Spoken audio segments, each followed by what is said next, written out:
Hello and welcome to this Motor Trade Radio Supplier Special, powered by Motors and Kazoo, and hosted by Philip Nothard and Curtis Hutchinson. Hello and welcome to our latest Motor Trade Radio Supplier Special. This episode is dedicated to Autoglym, the UK's largest car care brand. Launched in 1965 with products developed for professional valeters working in garages and workshops, the business grew and its name soon became a byword for car care, so much so that in 1986, Autoglym launched its first retail range. Since then, its popular LifeShine vehicle protection system was launched in 2003 and continues to be sold and applied by franchised and independent vehicle retailers across the UK. Continually refined, LifeShine's CeraFuse and new CeraFuse ULTRA products have been designed to deliver exceptional protection for paintwork, glass and interiors. Both are backed by a lifetime guarantee. A true UK success story, Autoglym's chemical products are developed, tested and produced at its R&D and manufacturing facilities in Letchworth Garden City, and with over 60 products covering every aspect of the car care process, it now exports to over 45 countries. Joining us for this Motor Trade Radio Supplier Special podcast is Anna Houldsworth, Autoglym LifeShine's Global Head of Paint Protection. So welcome to the podcast, Anna. Thank you for having me. I'm very excited to be here. So yeah, great. Thank you. It's a pleasure, absolute pleasure. I do feel old now saying it's 1965 when it was. Yeah, long-standing heritage, this business. Very, very wonderful. Lots of wonderful things it's done since it started back in the 60s. So, and here we are today. Yeah, So. I mean, I'm 55 this month and been in the industry since I was 17, and Autoglym has been part of my career since I entered it 30-something years ago. So, yeah. You find that's definitely a theme threaded through the industry, to be fair. So it certainly will be. Everyone's been through it, man and boy, listening and working. So yes, definitely. So I mean, it's absolutely fantastic to have you on, Anna. And as we've just heard, Autoglym now, as we started talking through there, has been around for over 60 years, and in that time, the car care and paint protection has certainly evolved into a highly competitive market. I mean, how is Autoglym differentiating itself from its competitors? Well, to be fair, you kind of hit the nail on the head a little bit, really, with how long we've been in the industry for. We've got such a deep-rooted fan base, and there aren't many people that I've not met in all of my time, really, in the trade, who haven't touched an Autoglym product, used it, know somebody that doesn't use it.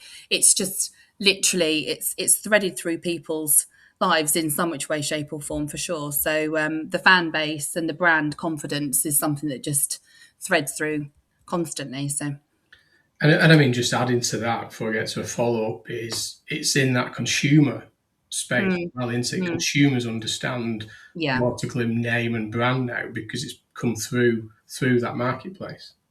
Yeah, no, absolutely. I mean, we have thousands of calls a week with customers who just, speak to our customer services team just with how do I use this product and what do I do with this? And, even LifeShine customers are not even making a claim. They're just, into the guts of their aftercare collection and keen to use the products and, sometimes just need a little bit of steering on things. So we're always talking to customers about products and how to help them. So it's just something that becomes a day-to-day thing for us. So.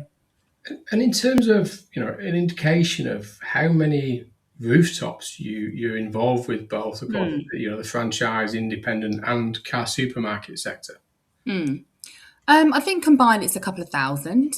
We move and shake around a little bit. We have new partners that come on board. We have people that leave to try something else but end up coming home again. But yeah, a couple of thousand. That's been like that we've seen growth over the last, 4 or 5 years.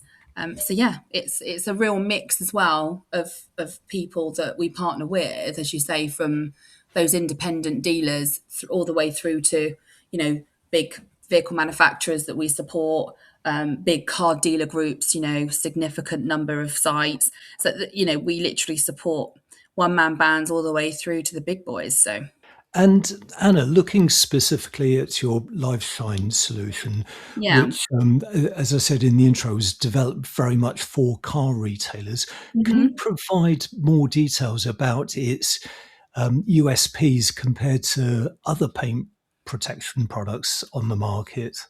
Yeah, I mean, I think everyone has their own USP, don't they? And you know, Yeah. there's a channel for everybody in this arena. Um, I think from our side, where our USPs sit, you know, health and safety has always been first and foremost with us. It's threaded through our business as a culture. Um, you know, so our trigger sprays, for example, and through our interior protection is designed to be super safe to use. We appreciate contract valeters are churning at a rapid rate of knots through a dealer group Yeah. in the valet bay. So from our perspective, we need to make sure that we support our dealers in terms of safety and making sure they don't have to constantly work out what's going on in the valet bay. So, you know, our trigger spray is water-based, super safe to use. From a respiratory perspective, that's a massive tick. I think the other thing, you know, we have colour enhancing technology. LifeShine was born specifically for used cars a long time ago. So from our perspective, you know, our product can do some really cool stuff to paintwork. And I think ease of use is such a huge part of it. So where we will work with valeting teams, say, right, try the product, get hands on with it, you know, give us your feedback, you know, they just love it. It's easy to use, easy to handle, can't really get it wrong. You know, so from that perspective, that ease of use piece has been a big part of what we do. And then, you know, I should have maybe led with it, but our brand, you know, just that sense of it as well. People want to use Autoglym. They're very proud to have Autoglym in their business. So, you know, that USP sets us apart a lot from the competition in that respect. So there's four real key pieces. And to be fair, the other thing I'm going to say actually is the people, the teams that work for Autoglym. You know, my team, the LifeShine team, I'm absolutely blessed to have a very dedicated, passionate, focused team that are absolutely out there to support people in every way they need to, but also internally as well. So yeah, I think that will set every business apart in terms of people. But you know, I'm very proud to work for Autoglym, and the people that work with us, it's what sets us apart in my mind. So And also, as we covered in the intro, it is very much a UK business, isn't it? Because you're based in Letchworth Garden City. That's where you do all your R&D, all your development and manufacturing as well.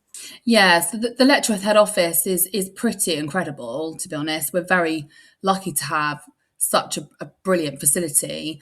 You know, where our lab, everything is born from our lab there.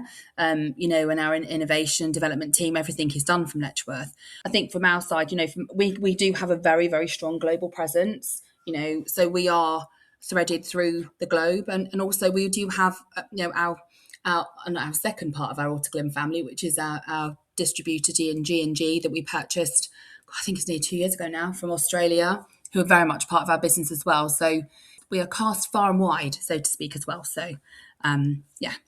And just another question on LifeShine. What are the key factors driving the £499 price point for LifeShine? And how do you justify its value in comparison to higher priced alternatives? So where I sit with the RRP, from our side, that RRP is actually driven from our dealer network. So that's the confidence that our dealer network have in our product. So we never give, as you know, we will say, look, an average, you know, according to our data, we obviously collect data. We like to know what people are selling. We have people that sell it for a lot less than that, and we have people that sell it for considerably more than that. But our middle lane is around that 499 number and has been for a couple of years. I think, you know, I think the confidence, you know, the support, our technical training is absolutely second to none. So we do spend quite a lot of time on application training, you know, what good looks like. My vision and focus as, you know, head of the department is about customer delight and ensuring that that product is applied correctly each and every time. So we do quite a lot of that with sales teams in driving that confidence piece. But also, I think, the dealers, to be honest, drive the RRP. So we will deliver them a fantastic product. And I suppose it's the confidence they see in terms of what they sell it at, if that answers your question. Because we don't say it must be sold for this. We would never do that. But that's kind of the data that we've got back from our network that we supply. But the brand does drive a lot of it. I also think when you look at the market as a whole, it's a bit of not an average price, but a lot of the competitors are also in that arena in terms of pricing. And I think it's the kind of the pricing drug, so to speak, that the dealers are on in terms of margin.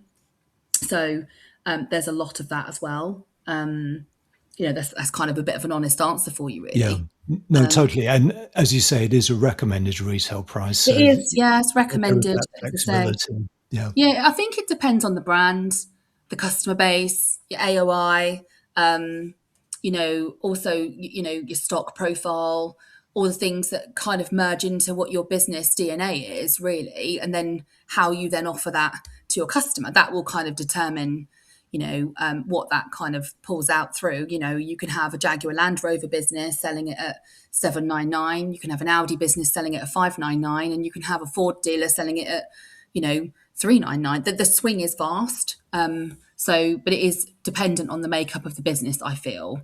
We get asked a lot for guidance on it. From our side, that's why we share a national average, because it's easier for us to do that, and we can do that quite transparently and clearly. So from our side, that's kind of where we sit with it. And to a degree, that sort of goes on to the next question, really, that, that will something that will resonate with the listeners, that, the work that you put in with your customers, your support, your training, the implementation side of it. But, for the franchise independent dealers, they see LifeShine as a profitable value added item in their sales process. And as you say, that seems to be what you're saying there, that you'll give them the tools, the training, the product, everything else, give them the market data that you've got on that RRP, and then it's up to them where they sit that in the process and what their return is. Yeah, I think, I come from the retail world. So, I lived in it for nearly 25 years. So you understand the customer journey. There's also the treating customer fairly piece, I think, which sits with all of us with our moral compasses these days, and making sure that we're doing things fair and transparently, even though, we're not a regulated product. I still think that there's an integrity piece attached to the selling of any added value product. But from our side, I think it's about understanding what the dealers need, listening to what they need, setting them up really well in terms of a sales process so that the customer is really aware of what they're buying.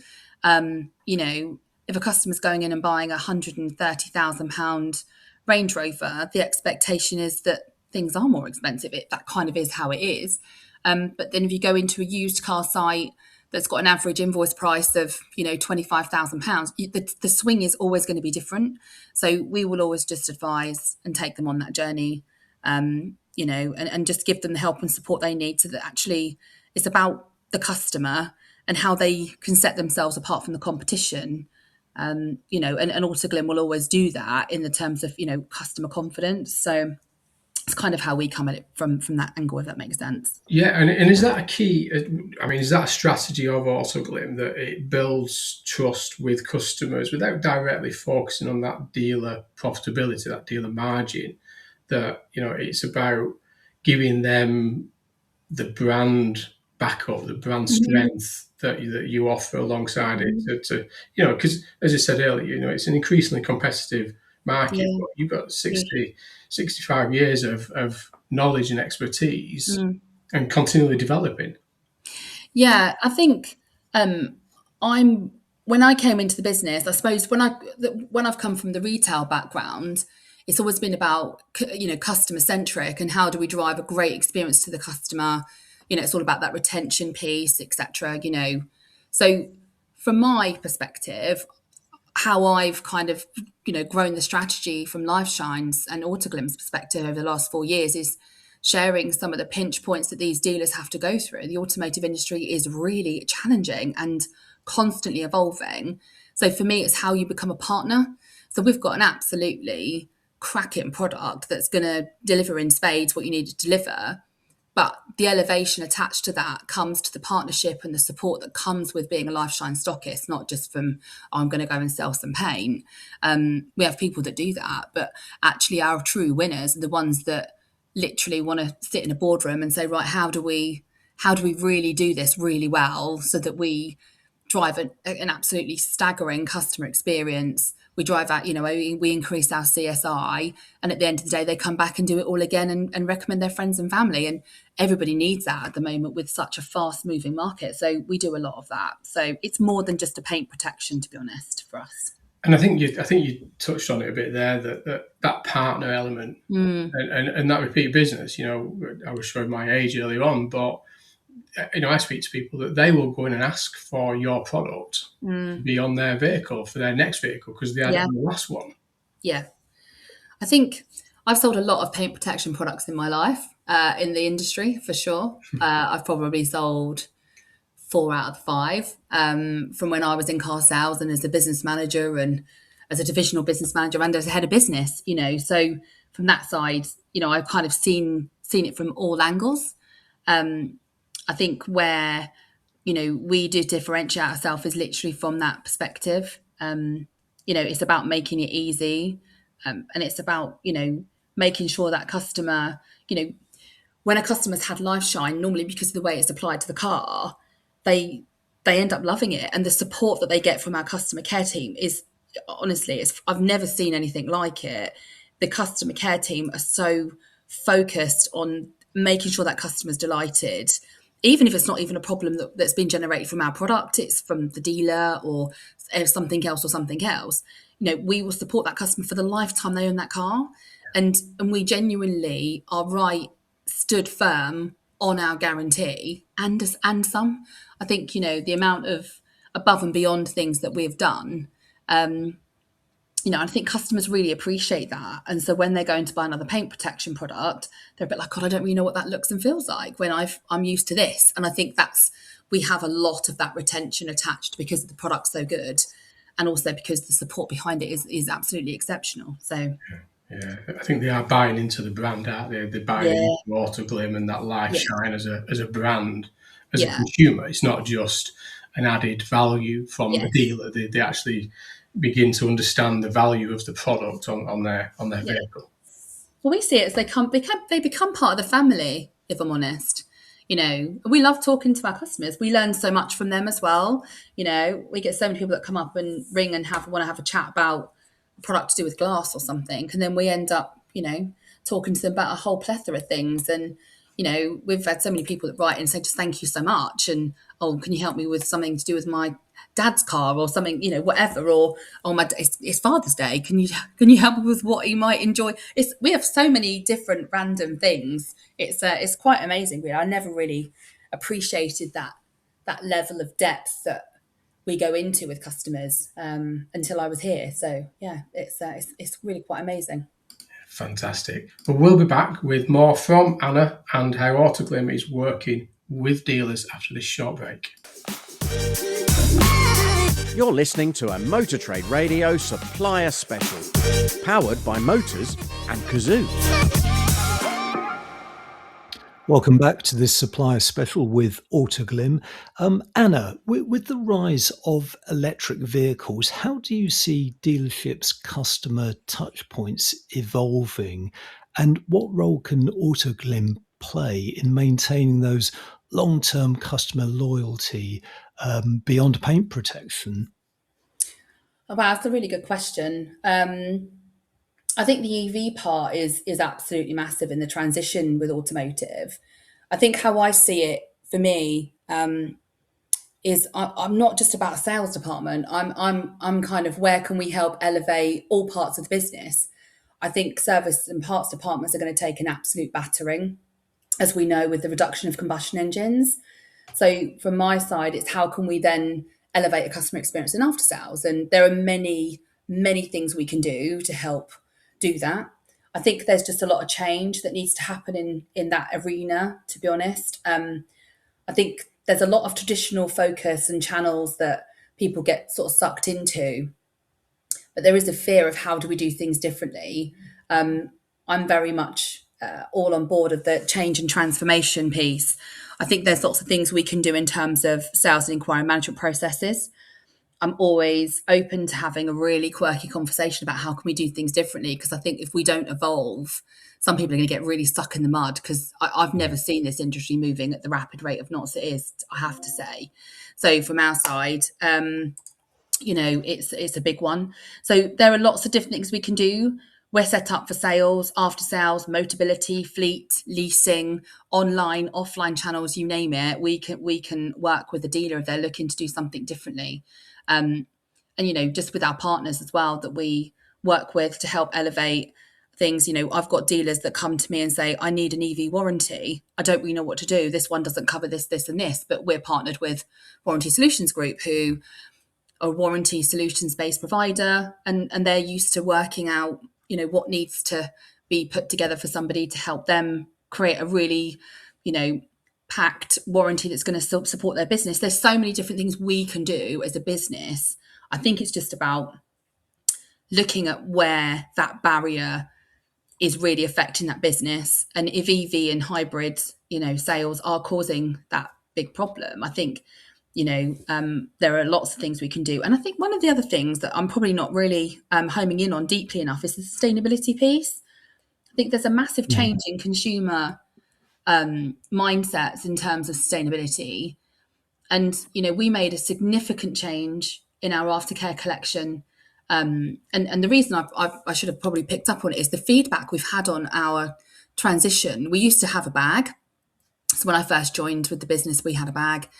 We've now moved to a carton, which is fully recyclable. And the amount of feedback we have from customers and from dealers that just say, actually, when I'm selling an EV, the sustainability message attached to your product is really strong, and it actually really supports the message. It just threads through what that customer's journey is. So there's loads of things we can do. I don't know if that answers your question, actually. No, I do tend to go off on a tangent. does. Yeah, no, it does. And you picked up on sustainability, and that's such an important issue. Certainly in our industry and across other sectors. But that sounds as though it's possibly resonating more with customers now than it did maybe 5 years ago. I think the sales execs as well. I think if I think about, I'm God, a terrible thing to say, but I'm very much a V8 girl. I always will be. But I do appreciate the electric. I'm just about to. My other half just bought an EV. This is our first full EV, and I'm getting a plug-in hybrid. So we've moved into that transition together, and it's really challenging for customers to kind of go, what does this look and feel like for me? But I know that I'm on a sustainability journey personally, and I'm keen to do the best I can. And I think if you, from a sales exec's perspective, you're always looking to have a different message to talk to your customer about, and how do you build a rapport? How do you build a connection? It's all of that sort of thing. And it sounds really crazy. It's an aftercare collection that gets given to a customer at the end of a journey. But a lot of these salespeople that are really switched on are using the sustainability message attached to the after sales collection to build the value in the product. And then it generates that, the confidence with the customer, and they end up buying into the product. And I know it sounds crazy, but that happens all the time. And we hear about that. I love that sort of stuff. So whatever we can do to help support, that transition, we're absolutely, ripe and ready for it, really. You have to leave the V8 in the garage for the weekends. I know. Sorry, it's probably that was the wrong time to bring up the V8. But, no, certainly not. Certainly not. Still We're all like that in our hearts. It's all right. Don't worry. But I do love that sustainability, and as you say, as being grown up with the bags, as you referred to, but as you say, in that new world, as interiors of vehicles are becoming more sustainable in the materials they use, but actually, throwing a non-sustainable, bag. And as you say there, those sales individuals that really understand the product, really understand the brand and what you do, it doesn't become a end of the process, or would you like kind of conversation. It's part of the process from start to finish in the conversation the salespeople are having with the customers, isn't it? I think one of the biggest things as well, leaning on that sustainability piece, which I probably should, again, sorry, I do this. One of the things that I've kind of been very used to and molded into is showroom CI. And so we're very, very respectful of that. But one of the things that we used to have was dip cards. And, the good old famous dip cards, which I had when I was selling cars in 1997. I mean, my God, they've just always been around, but they're not really sustainable. How they're made, how they're produced, what they do, they just get thrown. It's just awful. So one of the things that was introduced about 3 years ago is we introduced a hero car approach. It was kind of launched when we moved from the bag into the carton, and it creates destination for the sales exec to take the customer in the showroom. Rather than actually sitting at a desk and using a dip card, which doesn't really do anything. Take the customer to the car, they can look and feel the product. The kids can still pour water in the carpet, and it will do everything it's meant to do to that customer. It will bring it to life in the right way, in a really premium way. The dealers that use this process have also seen really significant changes in their performance, because I can't bear physical point of sale. I think when you've got a really beautiful showroom, I don't think you need pull-up banners and all these things that just flood the showroom with noise. I think you can create a really nice premium way of showcasing the products. So one of the other things that we have done quite a lot of work on is moving into that digital world in terms of how do you present something really beautifully that, impacts the customer in the right way and showcases it to the customer so that it can bring it to life for them. So we've done a lot of work with that, which has been really well received. So, I really wanted to just mention that. So no, it's fantastic, and I'm sure listeners will be thinking a hero car. Those that aren't getting involved at that kind of level. I mean, in terms of, we keep talking about a mature and competitive car care marketplace protection sector. I mean, what opportunities do you now see arising for Autoglym? Oh, some of these there's some things I can't tell you about. I'm very excited. It's like an exclusive, but we'll have to I'd love to have done something like that with you. There is, we're really excited about the future of what we're doing. We've got a very clear 3-year plan in how we're looking to execute things in the car care market. I think one of the things that, I'm really keen to always say is anyone wants to do something a bit crazy, come and talk to me. Reach out to us. We're always open to ideas, etc. We know the route that we want to go. And there will be things coming out in the next hopefully this year, really, in terms of next steps, but also beyond that, because we've got to evolve. Because you're right, paint protection has been around for such a long time. How do you do something a bit different? And I think everybody's scrabbling for what does that next thing look and feel like. From our perspective, we're very scientific, and we like to get into the detail. But also, I think we also like to take our time to get it right, and we like to research and understand what our customers need and want. And I think that's where our deep successes of our brand have really been, born from, is from our customers. So we'll always keep talking to them, and we've done quite a lot around what is it they would like to see. We've launched CeraFuse ULTRA, which is a cracking product, and the first 2-tier ceramic that Autoglym have ever done. But what does our next level of ceramic look like, and our next level of added value products to the dealers? Well, have to wait and see for that one. So watch out for that one, Curtis. We get an embargoed release on that one. It is super exciting, though. That's all I'll say. We nearly got it, Phil. I'm sorry. No, I feel bad. No, not at all. I mean, and we talk a lot about the new entrant brands entering the market, particularly in the UK here. I mean, how important is it for you as a business, to have these, getting involved with these new entrants as they enter the UK market? They've never been in this market before. They may not necessarily be aware of your product, your brand, and the heritage and everything that you were talking about before in terms of what you're involved with, that sustainability side. Well, you say that actually.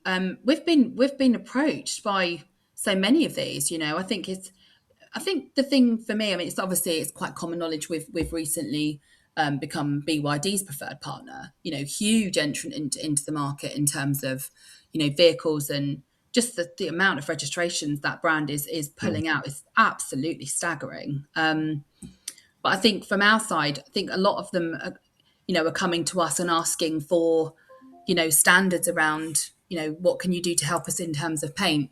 Paint standards. They're struggling with standards in that respect. I think everyone that's got any vehicle manufacturer under their belt will understand the difficulties with paint, full stop. So we get a lot of people coming to us asking us for help with that. And I think, from our perspective, they're really important to us. To be fair, they're really important. Everybody has, we cherish every relationship that we have with any brand partner.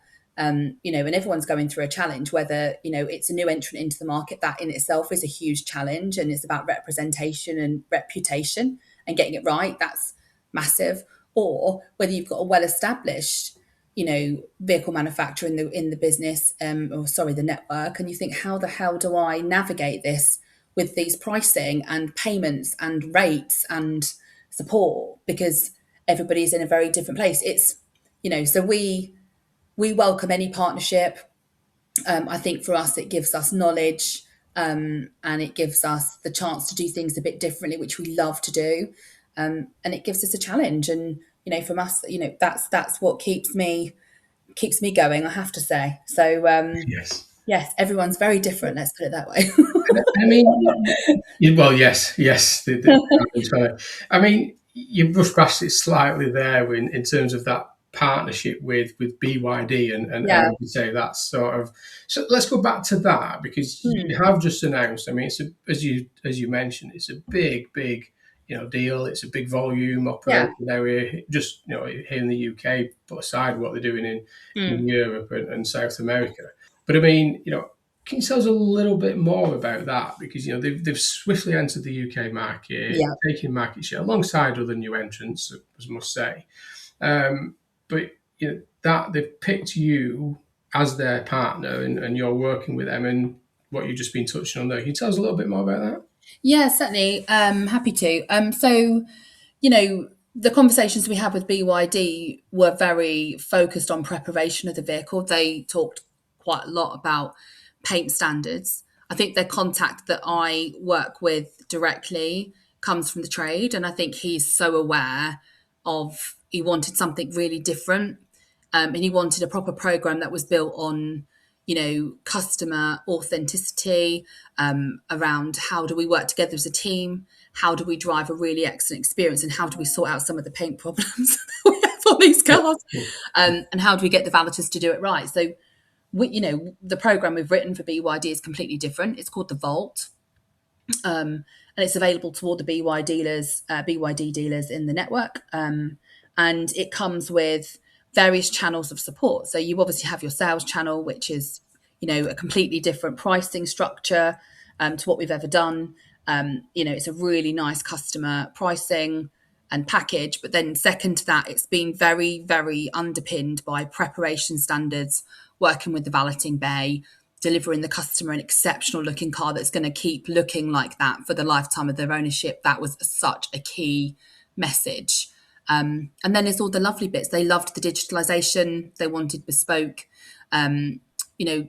digital content. They wanted ease for their network. And we've delivered all of that quite easily to them. So, but working in partnership with them around what is it they want to see, and then really creating something with a bit of meaning behind it from their perspective. So that's where the Vault's been kind of born from. Really, it was really nice to work with them. So. Brilliant. So, I mean, with all this in mind, I mean, it's been fascinating to say. I mean, I've grown up with Autoglym and subsequently with LifeShine, and I think I've probably got some somewhere. Sold off. I have probably got some somewhere stashed away or something. Anyway, what's the best way for any listeners that have not been involved with Autoglym in any way? And if they're interested in knowing more about how they can work with yourselves, what's the best way for them to get in touch with you? They can get in touch with me on LinkedIn directly, or you can, by all means, contact me on my work phone. Are you able to share contact details at the end of this podcast? Or? Yeah, certainly. No, we can share them now if you've got them. Oh, okay, certainly. So people can give me a call on my work phone, which is 07831 273044. My email address is A Houldsworth, and my surname, just for those that aren't aware of it, is HOULDSWORTH. So don't miss the U out or it won't get to me. So A Houldsworth at autoglym.com. No, it's absolutely fascinating. Fantastic to speak to you, Anna. And Thank you. That's great. And so, I'm sure people will be getting in touch to hear more. Yeah, I'd love to hear from anybody. If you want to have a conversation about how we can do things a bit differently, really look forward to hearing from you. And let's connect and have a chat and do things a bit differently, or how can we do things the same but in a slightly better way? Maybe, I don't know. Whatever. So open to suggestions, or notes on a postcard, as they say. and don't forget that Anna likes quirky conversations. I do. I love a quirky conversation. Yep, it's why not? It's where you learn, isn't it? And it's just come up with some different stuff. It's lovely. It's what drives change. So it's good. Well, look, Anna, it's been great having you on the podcast. Thank Many you. thanks for Pleasure to joining be us, here. and many thanks to you for listening to this Motor Trade Radio Supplier Special with Autoglym.